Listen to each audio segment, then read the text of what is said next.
almost October, a month known to be dedicated to the Transport Department. This is in order to increase awareness and celebrate the growth in the sector at the same time. Well, this year, the Department of Transport starting that campaign a little earlier. The Minister, Sindisiwe Chikunga, is at various, or should I say with various heads of department. They're launching the October Transport Month under the theme Siyakha. That's the theme, Siyakha. What does this mean? Let's try and find out. Newzroom Afrika's Nqobile Madlala is in Midrand for us. And Nqobile, good morning to you. So that theme, expand a little bit on it for us. Siyakha. What exactly are the officials from the Transport Department going to be telling us this morning?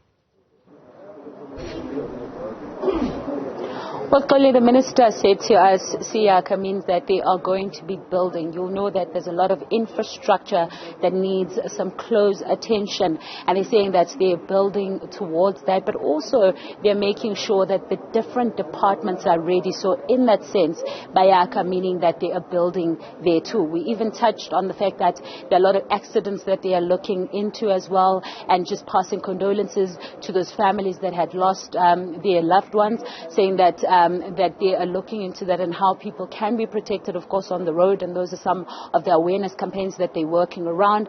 And at the same time, you'll know that the disaster as well in various areas have battered their infrastructure, and that also means that they need to look into how the infrastructure can be rebuilt. But whilst we speak about Transport Month, there are also pots that we must think about.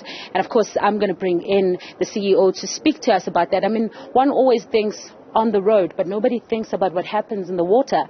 If you can perhaps explain to us, in the Transport Month, what is your focus? Thank you, Nqobile. My name is Joey Mralza. I'm the CEO of the Ports Regulator of South Africa. We're an agency of the Department of Transport, and we're responsible, amongst others, for setting prices for importers and exporters into the South African economy. So what is significant about October Transport Month for the Ports Regulator and the port space is, one, we thank the Minister for appointing a new board of the Ports Regulator, which is headed by Mr. Nqobile, and they are starting with the diligent work of considering the tariff application by National Ports Authority, Transnet National Ports Authority. And in essence, it is this tariff application that sets the prices that South African shippers, importers and exporters pay for goods that come into the country through the 8 commercial ports. And those prices will be applicable in the 2024-2025 financial year. So we'll be holding road shows or consultation workshops in the 3 coastal cities, in Durban on the 9th of October, in Cape Town on the 10th of October, in PE on the 11th of October, and then on the 13th of October we'll be here in Gauteng. And the details in terms of the venues are being finalized. You can access those from the Ports Regulator's website. Why is this process important? This process is important because for South Africa to be competitive in terms of our imports and our exports, we have to get the pricing of our port infrastructure right. Now, this process that I'm highlighting offers South Africans that are operating in our ports the opportunity to make inputs into the tariff application, because that tariff application then says, from Transnet point of view, this is what we'll be charging for you using our infrastructure, so that we're able to provide additional infrastructure but also maintain the infrastructure that we have, as well as the other services that are important in the ports. So it is very critical for South Africans that are directly dealing through the ports to make their submissions to the Ports Regulator, so that the 11 members that have been appointed consider that, and they set prices that are affordable, that are also competitive, and that allow South African exports to compete on an even keel in the global stage. And lastly, Mama, we know that there are a lot of expansions that are also happening with regards to the ports, Richards Bay being one of the areas that are being expanded. Tell us about this importance of expansion, and where exactly are you going? What does this mean for our economy? Yes. The expansion are essentially to ensure that we have capacity to export and import things through our ports. Our ports are structured so that we deal with container cargoes, we deal with dry bulk, we deal with break bulk, and so on. And the different expansions are looking at the capacity that we have as a country in our ports currently, but also into the future. So we must always provide capacity ahead of demand, because when you do that, then you allow ships to come in without congestion, and therefore they don't spend too much time in South African ports, and therefore they don't cost a lot, and you and I don't end up paying too much for the goods that we bring into the country. So there are a myriad of projects that are being implemented by Transnet National Ports Authority in terms of expansions. You've mentioned in the port of Richards Bay, in the port of Durban, we are running out of capacity in terms of handling containers, and therefore there are plans that are being handled by the Ports Authority to expand the capacity, especially at DCT 1 and 2, so that we're able to handle more containers. In the port of Cape Town, the same thing is happening, to take the capacity from about 1 million TEUs per annum, which is the number of containers that we're able to handle, to about 1,500,000 TEUs per annum. That allows for the port to handle the volume that must go through the port, which means they're supporting economic growth and development.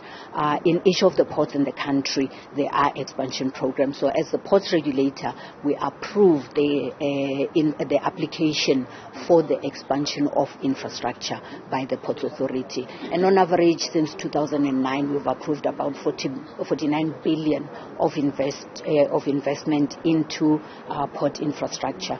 There are challenges, and that's why the minister is engaging, and the presidency is supporting developments through the NLCC to deal with some of those challenges. But the critical role that we play as the regulator is to ensure that the Ports Authority, Transnet National Ports Authority, has the funding that is required to expand infrastructure and services at ports to support economic growth in the country.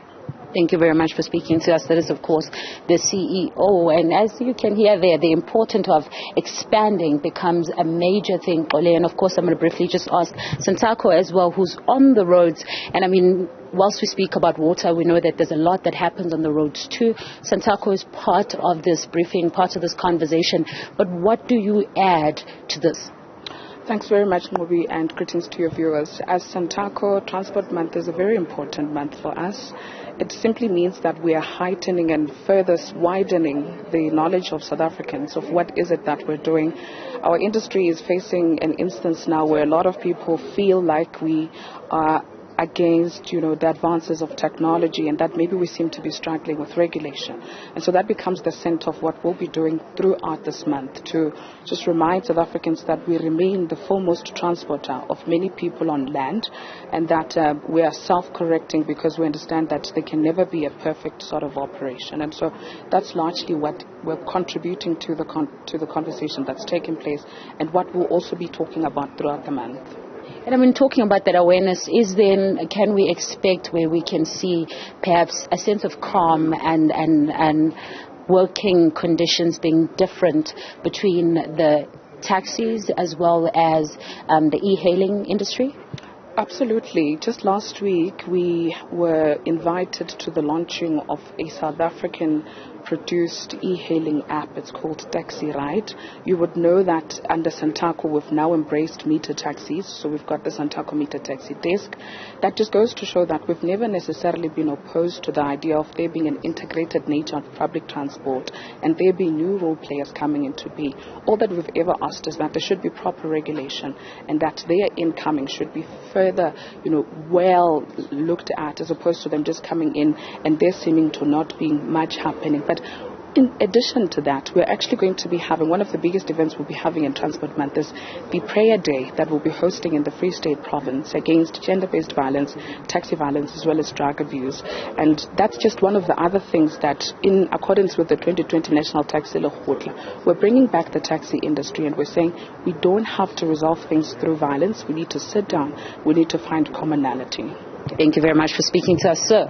Expansion as well as looking into regulations where the industries can work together. We are hearing that the taxis are now going to be working closely with e-hailing system, which is something of a breakthrough, really, if you think about it.